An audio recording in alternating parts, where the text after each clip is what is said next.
જય શ્રી સ્વામિનારાયણ। આજના સત્સંગમાં કહેવાતા સનાતનના ઠેકેદારો જે રામ જન્મભૂમિમાં જે વિવાદ કરે છે તેની આજે વાત કરવાની છે। અને ભગવાન શ્રી સ્વામિનારાયણ તેના સંપ્રદાય આજે રામ જન્મભૂમિમાં કેટલો મહાન યોગદાન આપેલું છે તેની સૌપ્રથમ આપણે ચર્ચા કરીએ।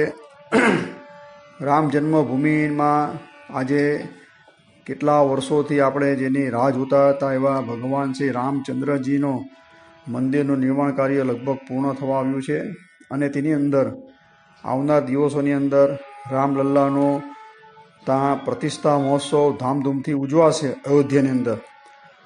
તો આવી જ્યારે જાહેરાત થઈ ત્યારે સ્વામિનારાયણ સંપ્રદાયના બંને ગાદીના આચાર્યશ્રીઓએ સમગ્ર મંદિરોનું રંગકામ કરાવ્યું છે।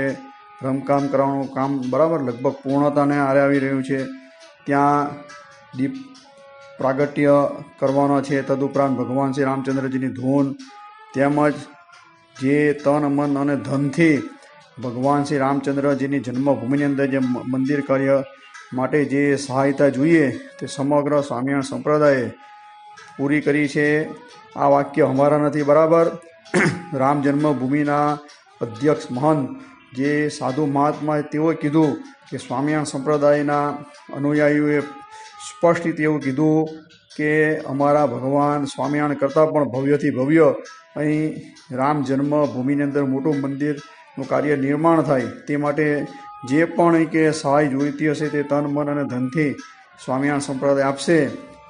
આજે જોઈએ તો સમગ્ર સ્વામિનારાયણ સંપ્રદાયના દરેક મંદિરોમાંથી કરોડો રૂપિયાની સહાયતા આ ભગવાન શ્રી રામચંદ્રજીના મંદિર માટે આપવામાં આવી છે। પાયાની ઈંટની અંદર સારંગપુરથી ભગવાન શ્રી કષ્ટભંજન દેવની પ્રસાદીની ઈંટો પણ પાયાની અંદર મોકલવામાં આવી હતી અને આ મહોત્સવની અંદર 20 દિવસ જેટલા સમયગાળાની અંદર 25 લાખ માણસોને આપણે ભોજન કહીએ, પ્રસાદ કહીએ તો તેની સમગ્ર વ્યવસ્થા સ્વામિનારાયણ સંસ્થા વડતાલ તરફથી કરવામાં આવશે। એટલે કે 20 લાખ રામ ભક્તોને પ્રસાદનો જે લગભગ 20થી 25 લાખ માણસો 20 દિવસમાં આવનાર હતા અયોધ્યાની અંદર, તો સમગ્ર પ્રસાદનું જે આયોજન તેનો કાર્યભાર વડતાલે સ્વામિનારાયણ મંદિરે એ સંભાળી લીધું છે। એટલે કે રામ જન્મભૂમિની બાબતની અંદર આપણા સમગ્ર સત્સંગે આગવો ફાળો આપેલો છે, બરાબર। અને આવનાર દિવસોની અંદર તો ખબર પડશે જ કે સ્વામિનારાયણ સંપ્રદાય એ સનાતન વૈદિક સંપ્રદાય છે અને ક્યારે પણ કોઈને અડચણ થતું નથી।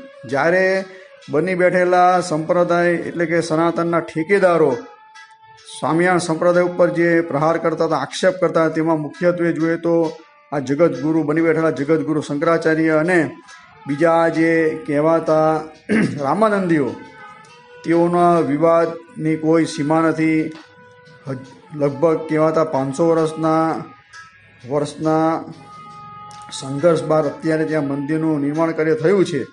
તો આ લોકો જમીનમાં તેમજ મંદિર કાર્યની અંદર અધૂરું છે, મંદિર પ્રતિષ્ઠા ન થાય તો કહેવાતા કેટલાક રામાનંદી સાધુઓ તેમાં ખાસ કરીને જે રાવણ ચેનલ એટલે કે રામદળ નથી આપતા, બરાબર। એ ચેનલમાં એક બી ભગવાન શ્રી રામચંદ્રજીનું કોઈ કાર્ય અંદર કહેવામાં આવતું નથી, થતું જ નથી। એટલે આવી રાવણદળ ચેનલવાળા જે ભરતભાઈ સાધુ એમાંથી એમ કહે છે કે સરકાર છે તે કલ્પિત એમ કે કપોળકલ્પિત પંથોના મહંતોને આમંત્રણ આપ્યા અને સનાતનના ઠેકેદાર જે શંકરાચાર્યો તેને બોલાવતા નથી ને આવા બધા જે મિથ્યા આરોપ નામ લીધા વગર કરે, બરાબર। જાહેરમાં નામ દઈને કહીએ તો આપણે એને પડકારીએ જાહેરની અંદર, પણ ઘણીવાર એને પડકારાય ભરતભાઈને શાસ્ત્રાર્થ માટે પણ આવતા નથી અને ત્યાં બેઠા બેઠા ભાવનગરના એક ખૂણેથી પોતે ત્યાંથી બેફામ ગમે તેમ સનાતનના ઠેકેદાર બની અને સનાતનનું જ ઘસાતું બોલે છે। એમ કહે છે કે અમે ફક્ત ને ફક્ત ભગવાન શ્રી રામચંદ્રજીને માનનારા છે, બરાબર। એટલે ભલા માણસ તમારા ગુરુનું અસ્તિત્વ જોઈએ તો લગભગ વધીને ભગવાન શ્રી રામાનુજાચાર્ય પછી 200 વર્ષ એટલે કે 700થી 1000 વર્ષની આજુબાજુ આ રામાનંદી આચાર્યનો પ્રાદુર્ભાવ થયો હતો, ત્યારે તેમણે સંપ્રદાયની સ્થાપના કરી। તો ભગવાન શ્રી રામચંદ્રજીનો પ્રાદુર્ભાવ તો આપણે ભગવાન શ્રી વેદવ્યાસ રચિત ગ્રંથ હરિવંશ, જેને ખીલ વંશ પણ કહેવામાં આવે છે, તેના અંદર સ્પષ્ટ રીતે 24મી ચોકડીની અંદર ભગવાન શ્રી રામચંદ્રજીનો પ્રાદુર્ભાવ કીધો છે. એટલે કે લમસમ 1,60,00,000 વર્ષ પૂર્વે ભગવાન શ્રી રામચંદ્રજી અયોધ્યાની અંદર તેનો પ્રાદુર્ભાવ કીધેલો છે. કાં ભગવાન શ્રી રામચંદ્રજીનો પ્રાદુર્ભાવ ને કાં તમારા કહેવાતા આ આચાર્ય રામાનંદ આચાર્ય, બરાબર, એ બે વચ્ચેનો સમયગાળો વિચારો.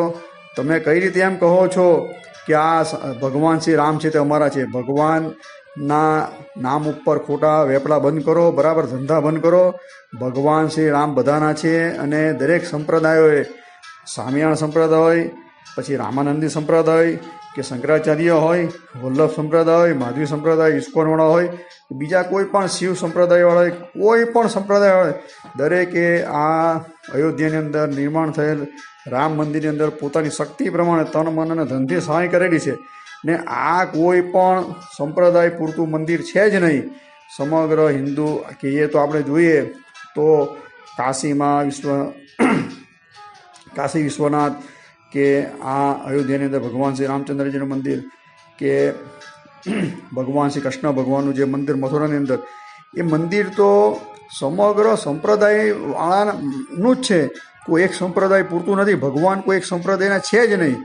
ખાસ કરીને જોઈએ તો ભગવાન શ્રી કૃષ્ણને માનનારા જે કેટલા સંપ્રદાયો છે, તેમાં ખાસ કરીને મુખ્યત્વે જોઈએ તો વલ્લભાચાર્યજીના સંપ્રદાય એ છે, કે ઇસ્કોનવાળા છે, કે આ ગોળપંથીઓ માધવી સંપ્રદાયવાળા છે, કે સ્વામિનારાયણ સંપ્રદાય, એવા ઘણા સંપ્રદાય છે કે ભગવાન શ્રી કૃષ્ણને જ ઈષ્ટદેવ માને છે. તો આ લોકો ફક્ત ને ફક્ત એવી મેલી મુરાદ રાખે છે કે રામ ભગવાન છે, ત્યાં અમારું જેમ કે જે રામાનંદી પરંપરા અનુસાર કે પૂજા વિધિ થાય, સમગ્ર વહીવટ અમને આપી દેવ, તેમાં શંકરાચાર્ય પણ કંઈ એને આપી દો ને ઘડીકમાં બેવડા જે સ્ટેટમેન્ટ આપે છે, ઘડીકમાં કે આપવું જોઈએ ને ઘડીકમાં કહી દો. જો રામાનંદીઓનું જો મંદિર હોય તો અમારી પાસે કેમ કે ફાળો ચંદો ઉઘરાવે, એવું બે તરફી નિવેદન આ કહેવાતા જગતગુરુ બની બેઠેલા શંકરાચાર્ય પણ એવું નિવેદન આપે છે, બરાબર. અને શંકરાચાર્ય એવું પણ નિવેદન આપે છે કે અમે કે ત્યાં જવાના નથી, અમે તો ફક્ત ને ફક્ત ધર્મ રક્ષા કાર્ય માટે કે અમારો કે સંપ્રદાય છે ને આ બધી વાત કરે છે. પણ આ લોકો તો પાખંડી છે, આનો સંપ્રદાય પાખંડી છે, એવું ભગવાન સ્વયં વેદ વ્યાસે પદ્મપુરાણની અંદર કહેલું છે. આ મારા કોઈ ઘરના વાક્ય નથી. આ સાંકર મત છે, સમગ્ર પાખંડી મત છે, વેદથી વિરુદ્ધ મત છે. તો એની અંદર આવનાર શંકરાચાર્યો એ કેવી રીતે ધર્મની વાત કરે છે? ખાસ કરીને જોઈએ તો પદ્મપુરાણ વાંચી લેજો, બરાબર. 235 અને 236 આ બે અધ્યાયની અંદર સ્પષ્ટ રીતે ભગવાન શ્રી શંકર છે તે જ પાખંડ મતનું, માયાવાદ મતનું પ્રતિપાદન કરવા માટે અહીંયા ધરા ઉપર શંકરાચાર્ય રૂપે, આદિ શંકરાચાર્ય રૂપે ધરા ઉપર આવ્યા હતા, બરાબર. તેમણે આ માયાવાદ એટલે આ શંકર મતનું પ્રવર્તન કર્યું હતું. અને આ શંકર મત છે તેનું સ્પષ્ટ રીતે આ કલ્પિત કે પાખંડ કે વેદથી વિરુદ્ધ આ મત છે તેનું મેં એક પ્રવચન આગળ કરેલું જ છે. તો શ્રીમદ ભાગવતની અંદર પણ જોઈએ તો સ્કંદ 4 અધ્યાય 2 અને શ્લોક સંખ્યા જોઈએ તો 24 થી 32. તો આ સ્પષ્ટ રીતે શ્રીમદ ભાગવતના 4:2:24 થી 32ની અંદર પણ સ્પષ્ટ રીતે આ શંકર મત છે તે સનાતન વૈદિક ધર્મથી વિરુદ્ધ છે, પાખંડ મત છે.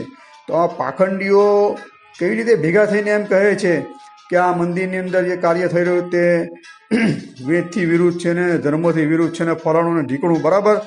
કાંઈ પણ શાસ્ત્રીય પુરાવો આપતા નથી. એમ કહે છે કે સ્કંદ પુરાણમાં આવું લખ્યું ને પેલામાં પણ સ્કંદ પુરાણ તો બહુ મોટો છે, બરાબર.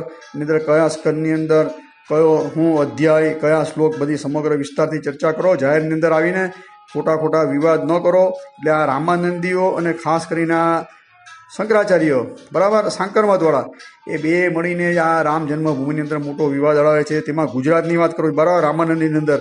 બાકી રામભદ્રાચાર્ય આદિ જે છે અયોધ્યાના, તેઓ શ્રીએ આ રામ મંદિર બનાવવામાં અનેરો યોગદાન આપેલો છે.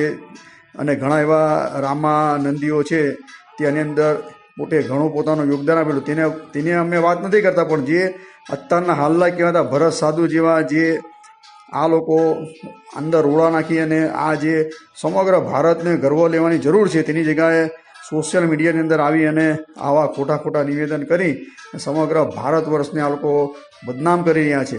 સમગ્ર હિન્દુ સંસ્કૃતિનું આજે ગૌરવ જળવાય એવું સમગ્ર એકતા કરવાની જરૂર છે, એકતા થવાની જરૂર છે. સનાતનીઓ તેની જગ્યાએ કહેવાતા સનાતનના ઠેકેદારો આ શંકરાચાર્ય અને આ રામાનંદીઓ ભરત સાધુ જેવા તક સાધુઓ પોતપોતાના સ્વાર્થ સાધવા માટે બેફામ નિવેદન આપી અને સરકાર ઉપર અને સ્વામિનારાયણ સંપ્રદાય ઉપર જે કાદવ ઉછાળે છે તેના જવાબ માટે આ વિડીયો બનાવેલો છે. બરાબર, માટે પહેલાં કોઈની કાંઈ તીવળ છે નહીં કરવાની, એક રૂપિયા ભારની, બરાબર, કાંઈ કરીને બતાવો. ગામો ગામ રામ મંદિરની વાત કરો છો તો ફક્ત ને ફક્ત આ રામ મંદિર નિર્માણ કાર્ય કરો, આવનાર જે રામ ભક્તો છે તેના પ્રસાદનું આયોજન કરો, બરાબર, અને સમગ્ર સ્વામિનારાયણ સંપ્રદાયમાંથી તો દીવા પ્રગટાવાશે, કલરકામ થયા છે, મંદિરો સુશોભિત થશે અને મોટો ઉત્સવ ઉજવાશે. આ દિવસે આવનાર દિવસોની અંદર ભગવાન શ્રી રામચંદ્રજીનો જે અત્યારે જાન્યુઆરીની લગભગ 22 તારીખ આજુબાજુ એનો પ્રાગટ્ય ઉત્સવ મોટો ઉજવવાનો છે. તો એ સમગ્ર હિન્દુ સનાતન ધર્મને અનુસાર જ સ્વામિનારાયણ સંપ્રદાય ચાલે છે. તો આ લોકો છાસવારે છાંટા ઉડાવી અને સંપ્રદાયને વગોવે છે. શંકરાચાર્ય દેવોના કહેવાતા મુખ્ય ચીલકાઓ પાસે સ્વામિનારાયણ સંપ્રદાય વિરુદ્ધ આ બધા નિવેદનો આપે છે, હજુ પણ બંધ થતા નથી. એટલે અમારે જાહેરની અંદર આ લોકોને આ વાતની ચર્ચા કરવા માટે નહીં છૂટકે, એટલે કે મોંમાં આંગળા નાખીને લોકો બોલાવે છે એટલે બોલવું પડ્યું.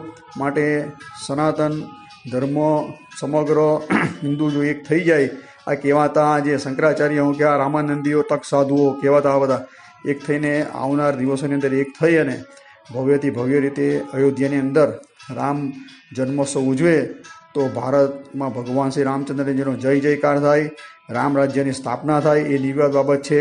પણ ભગવાન શ્રી રામ હતા ત્યારે પણ કહેવાતા આસુર રાવણ આદિ હતા જ રાક્ષસો, બરાબર, કે ભગવાન શ્રી રામના કાર્યની અંદર અવરોધરૂપ થઈને ઊભા હતા.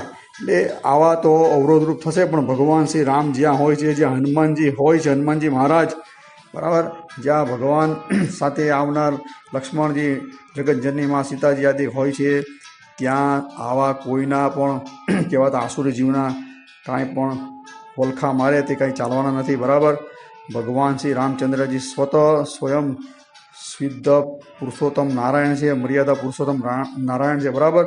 તો આવા ભગવાનના કાર્યની અંદર કોઈ પણ અવરોધ થશે તો એ લોકોનું અસ્તિત્વ રહેવાનું નથી. એ નિર્વિવાદ બાબત છે. એ લોકો રામ પ્રતિષ્ઠા મહોત્સવમાં આવે કે ન આવે, પણ ભવ્યથી ભવ્ય રીતે આ મહોત્સવ ઉજવાશે. એ આપણે આવનાર દિવસોમાં આપણે જોઈશું. આ લોકો કાંઈ કરતા નથી અને કોઈ કરે તો એ લોકોને બળતરા થાય છે, બરાબર. તમારી તાકાત હોય તો તમે ત્યાં રામ ભક્તોને ભોજન જમાડો, બરાબર. સ્વામિનારાયણ સંપ્રદાયવાળા આદરથી તમને આપી દેશે. સેવા કરવી તો કરો, પૈસા આપવા તો પૈસા આપો. હજુ પણ બીજા મંદિરો નિર્માણ કાર્ય બાકી જ છે. મથુરાની અંદર આવો આગળ, બરાબર. આ રામ મંદિર તો નિર્માણ કાર્ય થઈ ગયું છે. કરવું કાંઈ નથી ને જે કરતા હોય તેને ખોટા આવી રીતે હેરાન કરવા, આક્ષેપો નાખવા, આ કામ તો કોઈ રામ ભક્તોનો હોય નહીં, બરાબર. એ વધારે કંઈ બોલવું નથી. આ આવનાર દિવસોની અંદર ભગવાન શ્રી રામચંદ્રજીનો જય જયકાર થાય, સનાતન હિન્દુ સંસ્કૃતિનો જય જયકાર થાય. એ જ સાથે આ પ્રવચનને વિરામ આપીએ જ. અસ્તુ. જય શ્રી સ્વામિનારાયણ, જય જય શ્રી રામ.